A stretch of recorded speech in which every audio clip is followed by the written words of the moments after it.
دوسری بات، رسول اللہ صلی اللہ علیہ وسلم نے کمال شفقت اور رحمت کرتے ہوئے اپنی امت کے غریبوں پر،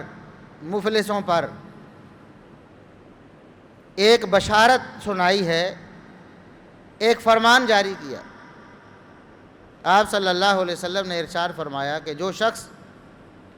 قربانی کی استطاعت نہیں رکھتا، دل میں جذبہ ہے، تڑپ ہے کہ میں بھی قربانی میں حصہ لوں،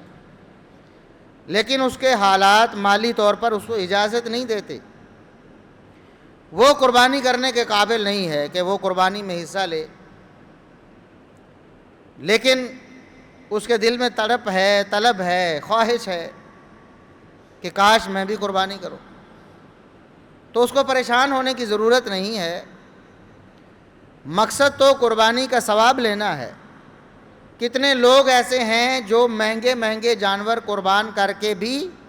اللہ رب العزت سے کوئی بھی اجر نہیں لے سکیں گے۔ اس کی وجوہات کیا ہیں، یہ انشاءاللہ آئندہ خطبات میں آپ سماعت فرماتے رہیں گے۔ اعتقادی طور پر، عملی طور پر، فکری طور پر بہت سارے ایسے عوامل ہیں جو انسان کی قربانی کو ضائع کر دیتے۔ تو کتنے لوگ ایسے ہوں گے جو بہت مال خرچ کر کے بھی ثواب سے محروم رہے، لیکن ایک شخص جو قربانی کی تڑپ رکھتا ہے، جذبہ رکھتا ہے، لیکن حالات کی وجہ سے مالی طور پر اس قابل نہیں ہے کہ قربانی کرے، تو رسول اللہ صلی اللہ علیہ وسلم نے فرمایا کہ وہ بھی باقی قربانی کرنے والوں کی طرح عید والے دن عید نماز ادا کرے،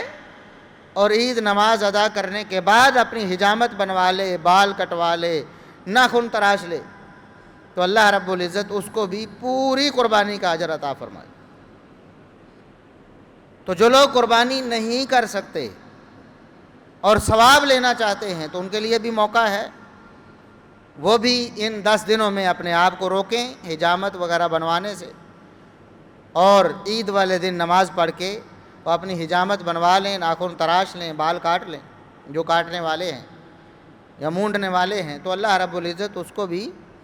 قربانی کا پورا اجر عطا فرمائے۔ تو یہ ایک بہت بڑا موقع ہے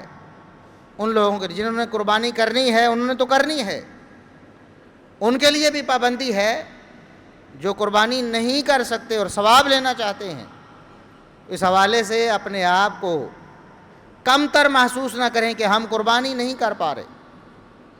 اللہ رب العزت ان کو بھی پوری قربانی کا اجر عطا فرمائے۔